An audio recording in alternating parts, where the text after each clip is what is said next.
Hello दोस्तों, स्वागत है आपका अपने चैनल एग्जाम जोन पे। तो फिर से मैं हाजिर हूँ 19 फरवरी 2021 के इंपॉर्टेंट इवेंट्स के साथ। आप पूरा वीडियो ध्यान से देखें क्योंकि लास्ट में आपको 2 क्वेश्चंस के जवाब देने हैं। आज का पहला क्वेश्चन है, ग्रुप सेफगार्ड इंश्योरेंस पॉलिसी के लिए किस ई कॉमर्स कंपनी द्वारा ICICI लोम्बार्ड के साथ पार्टनरशिप की गई है? तो ग्रुप सेफगार्ड इंश्योरेंस पॉलिसी है किसकी? ICICI लोम्बार्ड, जिसके लिए फ्लिपकार्ट ने पार्टनरशिप की है। तो आप याद रखिएगा, ये देख लीजिए, रिसेंटली फ्लिपकार्ट द्वारा ICICI लोम्बार्ड के साथ पार्टनरशिप की गई है। किस लिए? ग्रुप सेफगार्ड इंश्योरेंस के लिए, जो कि एक हेल्थ इंश्योरेंस पॉलिसी है ICICI लोम्बार्ड की। ये जो ग्रुप सेफगार्ड इंश्योरेंस पॉलिसी है, इसमें आपको डेली कैश बेनिफिट्स मिलेंगे। कई बार तो आपको 500 रुपये तक का कैश बेनिफिट मिल सकता है। तो याद रखिएगा, ग्रुप सेफगार्ड जो कि एक हेल्थ इंश्योरेंस पॉलिसी है, इसके लिए फ्लिपकार्ट द्वारा ICICI लोम्बार्ड के साथ पार्टनरशिप की गई है। ICICI लोम्बार्ड की बात करें, 2001 में इसकी स्थापना हुई थी। मुंबई में इसका हेडक्वार्टर है। भार्गव दास गुप्ता ICICI लोम्बार्ड के CEO हैं। और कुछ समय पहले ही ICICI लोम्बार्ड ने corporate India risk index release किया था, जो कि हम लोग पढ़ चुके हैं। नेक्स्ट क्वेश्चन है, 2020 का century lifetime service award किसको दिया गया है? तो 2020 का century lifetime service award दिया गया है S थियोडोरे भास्करन को। किसको? S थियोडोरे भास्करन। ये हैं S थियोडोरे भास्करन। याद रखिएगा, तमिलनाडु से बिलोंग करते हैं, हिस्टोरियन हैं, नेचुरलिस्ट हैं और एक्टिविस्ट हैं। इस बार S थियोडोरे भास्करन को 2020 का century lifetime service award दिया गया है। ये जो century lifetime service award है, ये वाइल्ड लाइफ कंजर्वेशन के लिए दिया जाता है। किसके द्वारा दिया जाता है? सेंचुरी नेचर फाउंडेशन द्वारा। तो 2020 का century lifetime service award किसको दिया गया है? S थियोडोरे भास्करन, तमिलनाडु से बिलोंग करते हैं। ये century nature foundation non profit company है या फिर ऑर्गेनाइजेशन है। 2015 में इसकी स्थापना हुई थी। इसके द्वारा century lifetime service award दिया जाता है। नेक्स्ट क्वेश्चन है, एनर्जी आउटलुक्स पर 11वीं IEA-IEF ओपेक सिंपोजियम को किस कंट्री ने होस्ट किया है? तो 11वीं IEA-IEF ओपेक सिंपोजियम को होस्ट किया है सऊदी अरब ने। किसने? सऊदी अरब में। हर वर्ष जो है ये एनर्जी आउटलुक पर ये सिंपोजियम ऑर्गेनाइज किया जाता है 3 संस्थाओं द्वारा, international energy agency, international energy forum और organisation of petroleum exporting countries. ये 3 बॉडीज़ हैं जो सिंपोजियम ऑर्गेनाइज करती हैं एनर्जी आउटलुक पर। इस बार जो 11th एडिशन हुआ है इस सिंपोजियम का, इसको सऊदी अरब ने ऑर्गेनाइज किया है।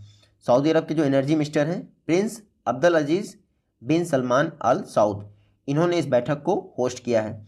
इंडिया को किसने रिप्रेजेंट किया इस बैठक में? तो हमारे धर्मेंद्र प्रधान जी, जो कि पेट्रोलियम मिनिस्टर हैं, उन्होंने इसमें इंडिया को रिप्रेजेंट किया।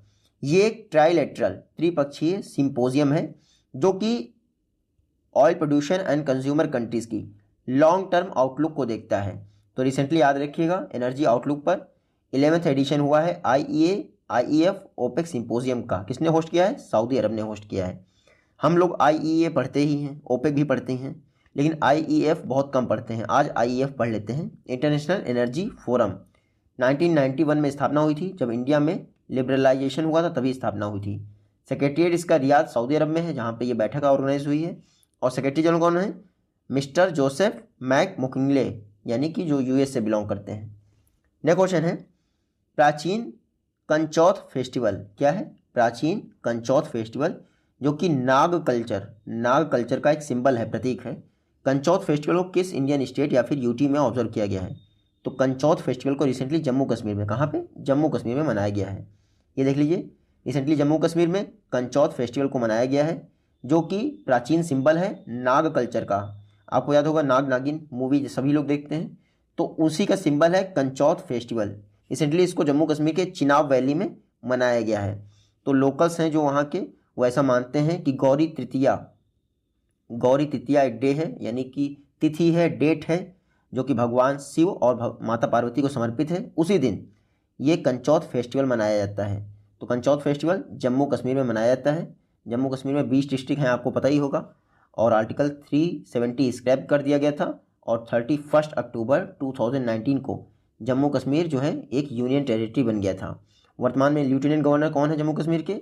मनोज सिन्हा। और दाचिगाम नेशनल पार्क कहाँ है? जम्मू कश्मीर में। नेक्स्ट क्वेश्चन है, किस राज्य के मुख्यमंत्री को Skoch chief minister of the year award से सम्मानित किया गया है? तो आंध्र प्रदेश के मुख्यमंत्री वाई.एस. जगनमोहन रेड्डी को स्कॉच चीफ मिनिस्टर अवार्ड से सम्मानित किया गया है। ये देख लीजिए, ये हैं वाई.एस. जगनमोहन रेड्डी। अवार्ड मिलने के बाद काफ़ी ज़्यादा खुश हैं। इनको 2020 के लिए 2021 में Skoch chief minister of the year award से सम्मानित किया गया है, यानी अपने राज्य के लिए बेहतरीन काम किया है इन्होंने, इसीलिए वाई.एस. जगनमोहन रेड्डी को स्कॉच चीफ मिनिस्टर अवार्ड से सम्मानित किया गया है। ये अनाउंसमेंट किसने किया है? तो अनाउंसमेंट के साथ साथ ये अवार्ड दिया किसने है? जो स्कॉच ग्रुप के चेयरपर्सन हैं समीर कोचर, उन्होंने अवार्ड दिया है वाई.एस. जगनमोहन रेड्डी को। ये स्कॉच अवार्ड जो है 2003 में शुरू किए गए थे। इंडिया में किसी इंडिपेंडेंट ऑर्गेनाइजेशन द्वारा दिए जाने वाले ये हाईएस्ट सिविलियन अवार्ड हैं।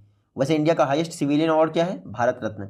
लेकिन अगर किसी ऑर्गेनाइजेशन की बात करें, किसी ऑर्गेनाइजेशन द्वारा दिए जाने वाले हाईएस्ट सिविलियन अवार्ड, तो वो होता है स्कॉच अवार्ड। तो याद रखिएगा, Skoch chief minister of the year award मिला है वाई.एस. जगनमोहन रेड्डी को, जो कि आंध्र प्रदेश के चीफ मिनिस्टर हैं। आंध्र प्रदेश की बात करें तो कुछ समय पहले ही आंध्र प्रदेश के स्टेट इलेक्शन कमीशन द्वारा एक ई वॉच मोबाइल ऐप लॉन्च किया था, जिसको हाई कोर्ट आंध्र प्रदेश का उसने बैन कर दिया है। आंध्र प्रदेश में 3 कैपिटल हैं, एग्जीक्यूटिव, लेजिस्लेटिव और जुडिशियल। आप यहाँ पढ़ लीजिएगा। सीएम मैंने आपको बता दिया, विश्वभूषण हरिचंदन, गवर्नर कौन है? विश्वभूषण हरिचंदन, और सीएम मैंने आपको बता दिया है। नया क्वेश्चन है, केएफसी किस इंडियन स्टेट की फर्स्ट गवर्नमेंट फाइनेंशियल इंस्टीट्यूशन बनी है डेबिट कार्ड जिसने लॉन्च किया है? तो केएफसी केरल की पहली गवर्नमेंट फाइनेंशियल इंस्टीट्यूशन है जिसने एक डेबिट कार्ड लॉन्च कर दिया है। रुपए बेस्ड ये डेबिट कार्ड है। इसका फुल फॉर्म है केएफसी का केरला फाइनेंशियल कॉर्पोरेशन। ये केरल की फर्स्ट फाइनेंशियल इंस्टीट्यूशन बन गई है जिसने डेबिट कार्ड लॉन्च कर दिया है, खुद का डेबिट कार्ड। आपको पता ही होगा, अभी तक पब्लिक सेक्टर बैंक या फिर कोई बैंकिंग एंटिटी ही जारी करती थी डेबिट कार्ड, लेकिन केरल गवर्नमेंट की ये फर्स्ट फाइनेंशियल इंस्टीट्यूशन है केएफसी, जिसने खुद ही डेबिट कार्ड जारी कर दिया है। 5 वर्षों के लिए रुपए प्लेटिनम कार्ड ये इशू करेगा, जिसको एसबीआई की हेल्प से को ब्रांड किया गया है। तो केएफसी केरल की फाइनेंशियल इंस्टीट्यूशन है और ये फर्स्ट गवर्नमेंट फाइनेंशियल इंस्टीट्यूशन है केरल की जिसने डेबिट कार्ड लॉन्च कर दिया। आपको ये रखना है, आरबीआई की गाइडलाइंस को फॉलो करेगा वो तो डेबिट कार्ड जायज़ है। केरल की बात करें तो सीएम कौन है? पिनराई विजयन। गवर्नर कौन है? आरिफ मोहम्मद खान। केरल क्यों चर्चा में है? क्योंकि पीएम मोदी ने 2 दिन पहले ही तमिलनाडु में 118 अर्जुन टैंक और केरल में मरीन इंजीनियरिंग ट्रेनिंग इंस्टीट्यूट को इनॉग्रेट किया है। मरीन इंजीनियरिंग ट्रेनिंग इंस्टीट्यूट को कोची केरल में इनॉग्रेट किया है पीएम मोदी ने। साथ ही साथ केरल ने स्नेकपीडिया मोबाइल ऐप भी लॉन्च किया है। तो ये हम लोग पढ़ ही चुके हैं दोनों चीज़ें। नया क्वेश्चन है, एक दर्शन नाम के व्यक्ति हैं जो कि एक्टर हैं, इनको किस स्टेट के एग्रीकल्चर डिपार्टमेंट द्वारा एग्रीकल्चर एम्बेसडर बनाया गया है? तो दर्शन को एग्रीकल्चर एम्बेसडर बनाया है कर्नाटका के एग्रीकल्चर डिपार्टमेंट ने। ये देख लीजिए, ये हैं दर्शन, ये कन्नड़ एक्टर हैं दर्शन, इनको कर्नाटक के एग्रीकल्चर डिपार्टमेंट द्वारा एग्रीकल्चर एम्बेसडर बनाया गया है। तो आप देखिएगा, दर्शन जो कि कन्नड़ एक्टर हैं, उनको कर्नाटक के एग्रीकल्चर डिपार्टमेंट ने एग्रीकल्चर एम्बेसडर अपॉइंट कर दिया है। इससे पहले जो दर्शन हैं वो कर्नाटक के फॉरेस्ट डिपार्टमेंट के भी एम्बेसडर रह चुके हैं। कर्नाटक क्यों चर्चा में है? क्योंकि कर्नाटक ने रिसेंटली एमओयू साइन किया है इंडिया इकोनॉमिक ट्रेड ऑर्गेनाइजेशन के साथ। क्यों साइन किया है कर्नाटक ने ये एमओयू, मेमोरेंडम ऑफ अंडरस्टैंडिंग? ताकि एसडीजीज को इम्प्लीमेंट किया इसके। कर्नाटक के सीएम कौन है? बीएस येदियुरप्पा। गवर्नर कौन है? बज्जू भाई वाला। ये मैप में आप कर्नाटक देख लीजिए, सॉरी आज कट गया है, ये नीचे की तरफ है मैप में कर्नाटक। नेक्स्ट क्वेश्चन है, अशोका असूत्रा, ये अशोक की कहानी है। आपको बताना है ये किसके द्वारा लिखी गई है? अशोका असूत्रा ये बुक लिखी है सतीश्वर बालकृष्णन ने, सॉरी इन्होंने नहीं लिखी है इरविन अलन ने। किसने लिखी है?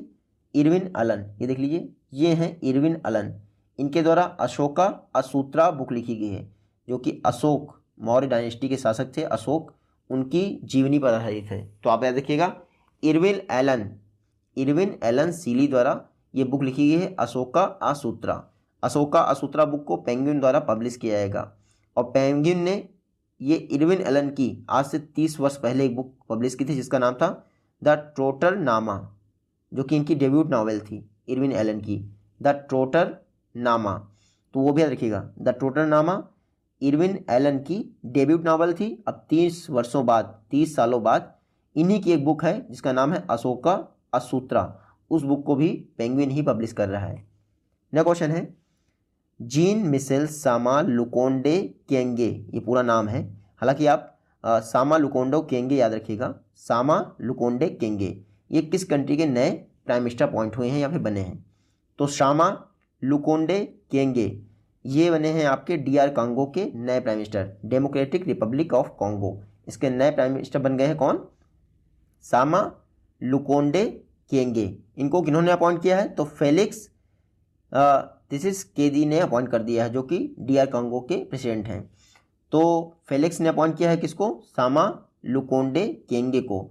सामा लुकोंडे केंगे ये बन गए हैं DR कांगो के नए प्राइम मिनिस्टर। आपको इतना याद रखना है। DR कांगो की बात करें तो सेंट्रल अफ्रीका की एक कंट्री है, democratic Republic of Congo. Capital क्या है इसकी? किंशासा इसकी कैपिटल है। करेंसी क्या है? कांगोलीज फ्रैंक इसकी करेंसी है। और प्रेसिडेंट कौन है? फेलिक्स त्सिसेकेदी, जिन्होंने अपॉइंट किया है प्राइम मिनिस्टर किसको?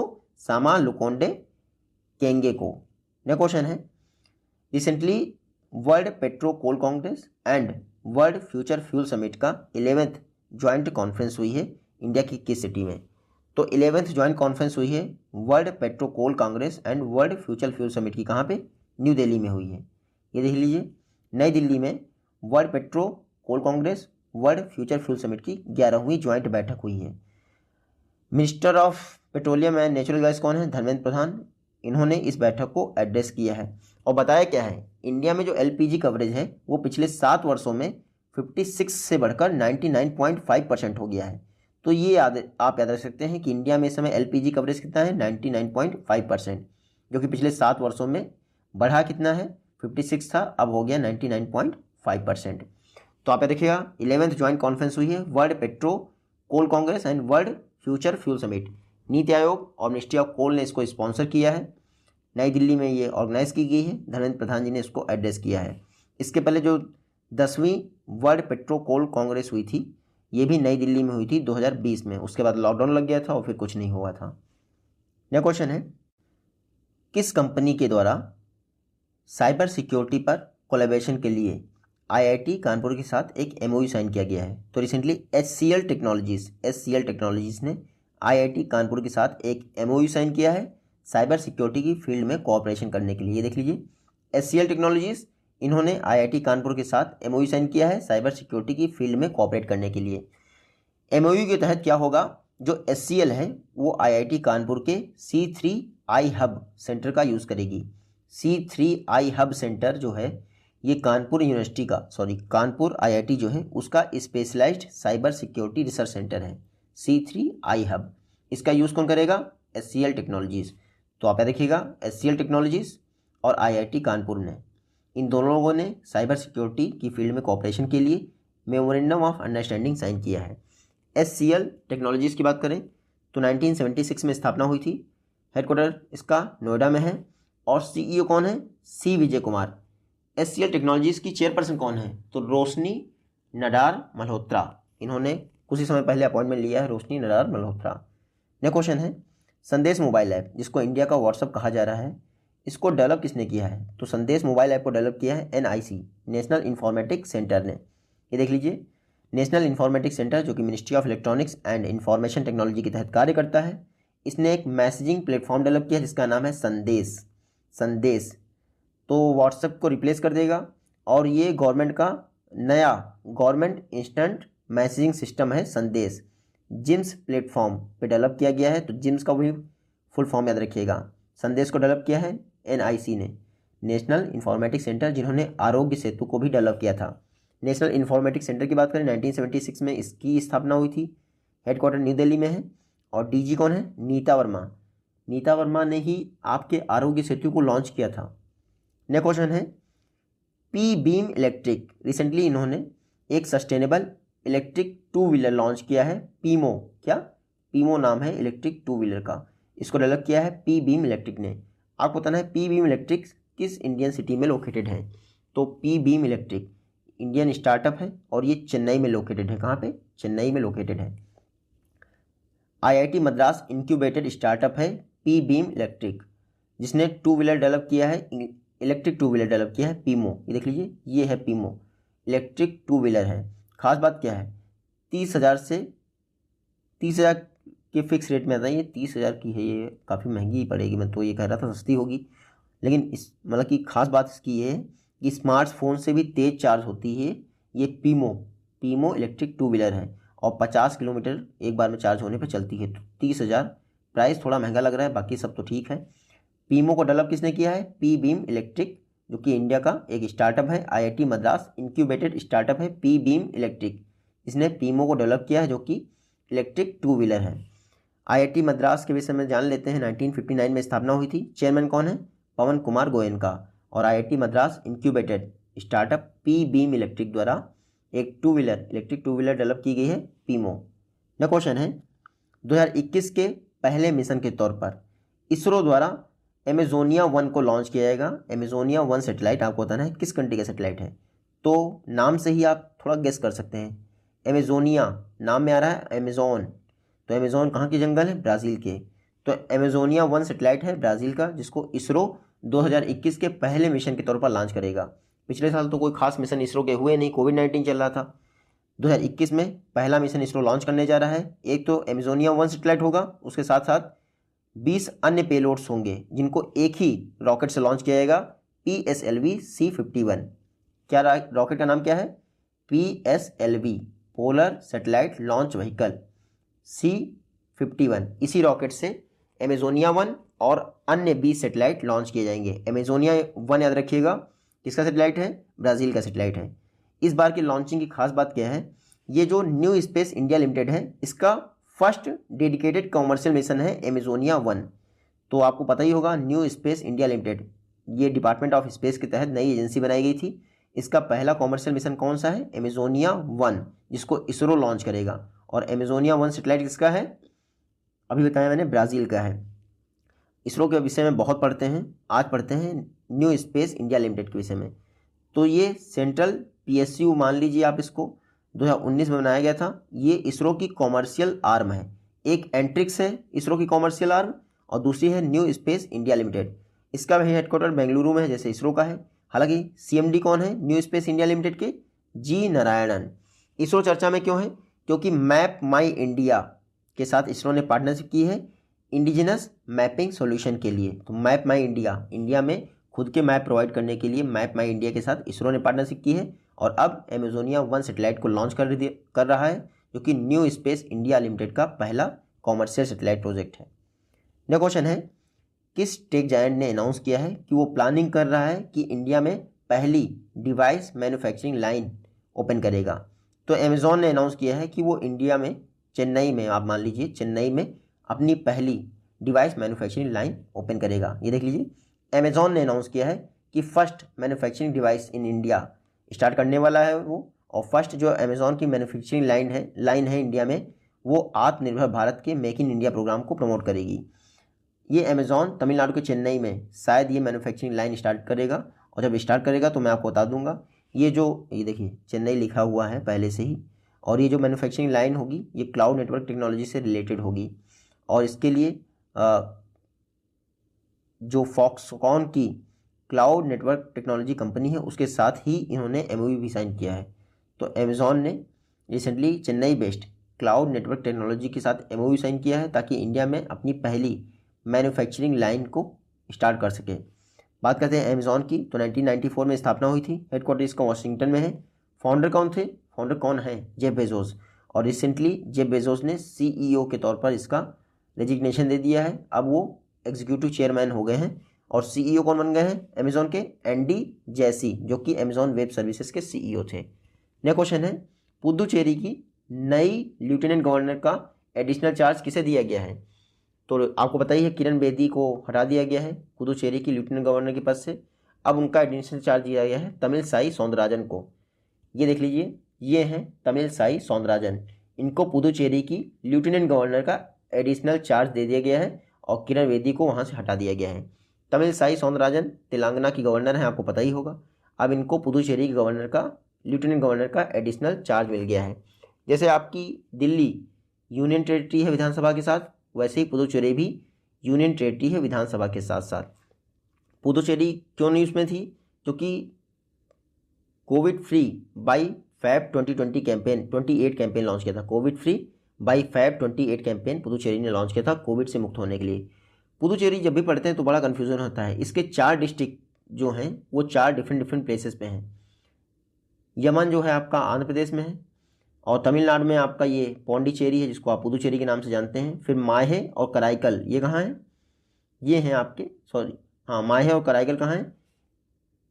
ये हैं आपके केरल में। और पुदुचेरी के सीएम कौन है? नारायणसामी। और अब लेफ्टिनेंट गवर्नर कौन बन गई हैं? ये बन गई है तमिलसाई सौंदरराजन, तेलंगाना की गवर्नर जो हैं। नेक्स्ट क्वेश्चन है, किस मिनिस्ट्री द्वारा जल जीवन मिशन अर्बन के अंतर्गत पेयजल सर्वेक्षण पहले बेसिस पर लॉन्च किया गया है? तो पेयजल सर्वेक्षण ये लॉन्च किया है ministry of housing and urban affairs ने। तो जितने भी सर्वेक्षण हो तो आप मान लीजिए महुआ लॉन्च करता है, ministry of housing and urban affairs, जो मिनिस्टर कौन है? हरदीप सिंह पुरी। महुआ ने रिसेंटली पायलट बेसिस पर पेयजल सर्वेक्षण लॉन्च कर दिया है जल जीवन मिशन अर्बन के अंतर्गत। इसमें क्या होगा? पेयजल सर्वेक्षण के तहत मैपिंग की जाएगी डिफरेंट वाटर बॉडीज़ की, उनकी क्वांटिटी और क्वालिटी क्या है, सब कुछ। अभी स्टार्टिंग में पायलट बेसिस पे लॉन्च किया गया है पेयजल सर्वेक्षण, तो इसको 10 शहरों में लॉन्च किया गया है। किसने लॉन्च किया है? Ministry of housing and urban affairs ने। ये 10 शहर हैं, इनको रटने की जरूरत नहीं है, सिर्फ याद रखिए 10 शहरों में लॉन्च किया गया है पायलट बेसिस पर पेयजल सर्वेक्षण अभियान। किसने लॉन्च किया है? Ministry of housing and urban affairs ने। हालांकि जो जल जीवन मिशन अर्बन है वो किसका है? मिनिस्ट्री ऑफ जल शक्ति का मिशन है। जल जीवन मिशन अर्बन के तहत इसमें टारगेट दिया गया है कि 2024 तक सभी को functional house hold tap connection provide करने हैं, और प्रत्येक पर्सन को एवरेज 55 लीटर पानी मिलना चाहिए नल की टोटी से। ये आज की वीडियो से क्वेश्चन है। आई होप कि आप इन दोनों का जवाब दे पाएंगे। जल्दी ही मिलते हैं आपसे नेक्स्ट वीडियो में। तक के लिए take care, goodbye and जय।